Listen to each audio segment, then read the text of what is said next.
Hello everyone, how are you doing? This is MD Tech here with another quick tutorial. In today's tutorial, I'm going to show you guys how to resolve if the Hibernate option is missing in the control panel in Windows 10. So if you're going through power options and you don't see the option to change your hibernation settings, in today's tutorial I'm going to show you guys how to do it. So pretty straightforward tutorial, and we're going to jump into it and start by opening up the start menu. Type in CMD. Best match to go back with command prompt. You want to right click on that and then select run as administrator. If you receive a user account control prompt, go ahead and select yes.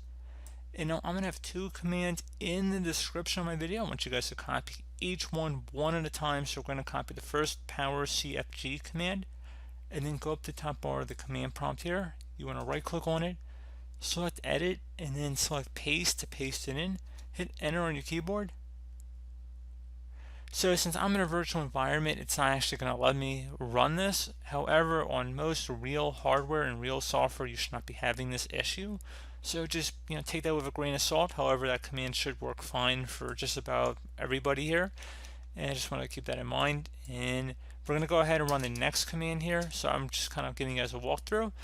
And again, it's a little bit different command, but we have the same error here again because we're in a virtual environment. I just want to put that out there. If you're in a virtual machine, this is not going to work.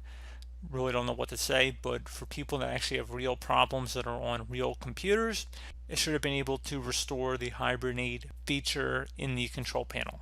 So pretty straightforward tutorial, guys. Do hope that I was able to help you out, and I do look forward to catching you all in the next tutorial. Goodbye.